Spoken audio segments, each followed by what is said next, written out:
Picture a city under siege, its people scared, and a prophet trapped in a muddy pit, left to die. Today we're diving into a powerful story from the Bible found in Jeremiah, chapters 37 to 39. Focusing on 38 to 7 to 13, it's called Ebed-Melech Rescues Jeremiah.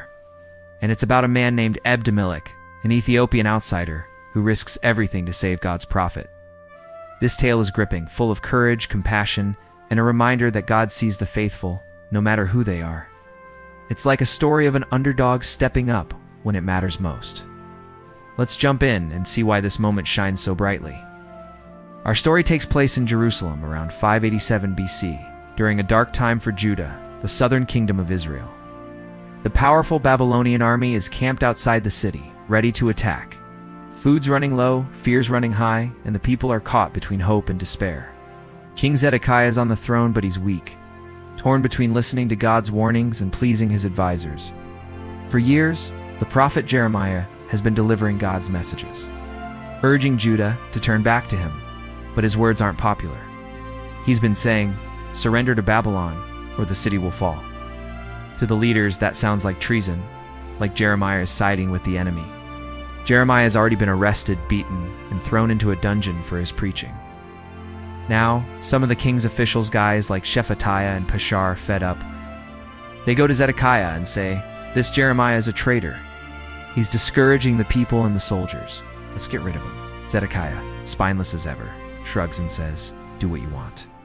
So, they grab Jeremiah and lower him into a cistern, deep, empty, well used to store water. Now just a pit of sticky mud at the bottom. They drop him in, and he sinks into the muck, cold, hungry, and alone. It's not just a prison. It's a death sentence, meant to silence him for good. Imagine being stuck in a dark, slimy hole, with no way out, knowing no one's coming to help. Enter Ebed-Melech, the hero of our story. He's an Ethiopian eunuch, a foreigner serving in Zedekiah's palace. Back then, eunuchs were often high-ranking servants trusted with important tasks. But they were also outsiders, not part of the inner circle. Ebed-Melech isn't a noble or a warrior, he's just a guy doing his job. But he worships the God of Israel, and he's got a heart full of compassion. When he hears that Jeremiah has been thrown into the cistern, he's horrified. He knows it's wrong. Jeremiah is a prophet, speaking God's truth, not a criminal.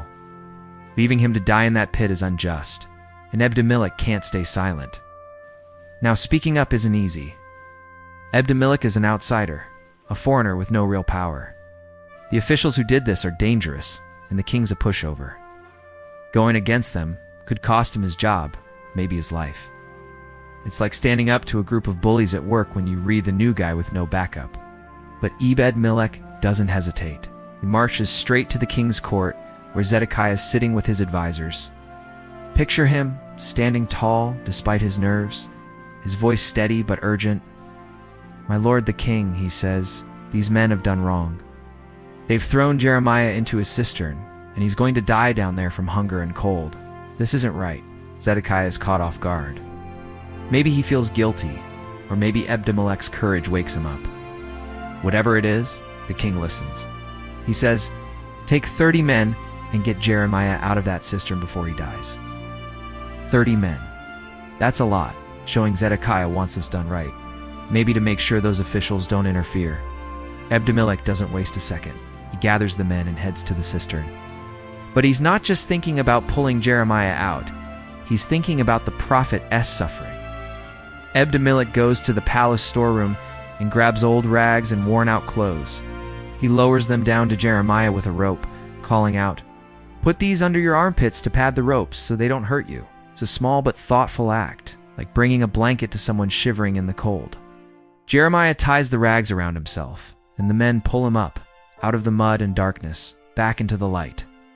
He's weak, filthy, but alive, thanks to Ebed-Melech's bravery and kindness. The prophets return to a safer place in the city, under guard, but no longer in that deadly pit. The story doesn't end with the rescue. Later, when Jerusalem's fate is sealed and the Babylonians are about to take the city, God sends a message to Ebed-Melech through Jeremiah. It's a rare moment where God speaks directly about one person's faith, says Ebed-Melech. "Because you trusted me and acted to save my prophet, I'll protect you. When this city falls, you'll escape with your life. It's a powerful promise. A divine thank you for a man who stood up when it counted. The Bible doesn't say much more about Ebed-Melech, but we can imagine him carrying on, knowing God saw his heart. So what's this story about? It's not a flashy tale with battles or miracles, but it's packed with meaning. First, it's about courage. Ebed-Melech was an outsider with no power, yet he spoke up against injustice, risking everything to save someone he believed in. It's like standing up for a coworker who's being unfairly treated, even when it might cost you. His bravery shows that anyone, no matter their status, can make a difference when they act with conviction. There's a lesson about compassion too. Ebed-Melech didn't just save Jeremiah. He cared about his pain, bringing rags to make the rescue gentler. It's a reminder to notice the small ways we can help others, offering a kind word, a helping hand, or just listening when someone's hurting. Those little acts matter. Another takeaway is faith. Ebed-Melech trusted God enough to act, even when it was risky. God's promise to protect him shows that he sees and rewards those who stand for what is right. It is like a nudge for us. Do we trust God to back us up when we take a stand? And let's talk about leadership, or the lack of it. Zedekiah's weakness let Jeremiah suffer, but Ebed-Melech's courage pushed him to act. It's a challenge. When we see wrong, do we stay silent like Zedekiah, or step up like Ebed-Melech? Even small actions can shift the course of events. This story fits into the bigger picture of Jeremiah's life, where he faced rejection for speaking God's truth. Ebed-Melech's rescue is a bright spot in that dark time, showing that God provides help through unexpected people. It's a reminder that God's always working, even in the messiest moments. Today, this story resonates. We all face times when it's hard to speak, up when injustice feels too big, or we feel too small. Ebed-Melech shows us that one voice, one act, can change someone's life. Maybe it's helping a friend in trouble, calling out unfairness at school, or supporting someone who's been overlooked. His story says, God sees our efforts, no matter how small they seem. Or there's hope here. Jeremiah was saved, Ebed-Melech was protected, and God's promise held true. It's a sign that God's with us in tough times, working through people who dare to care.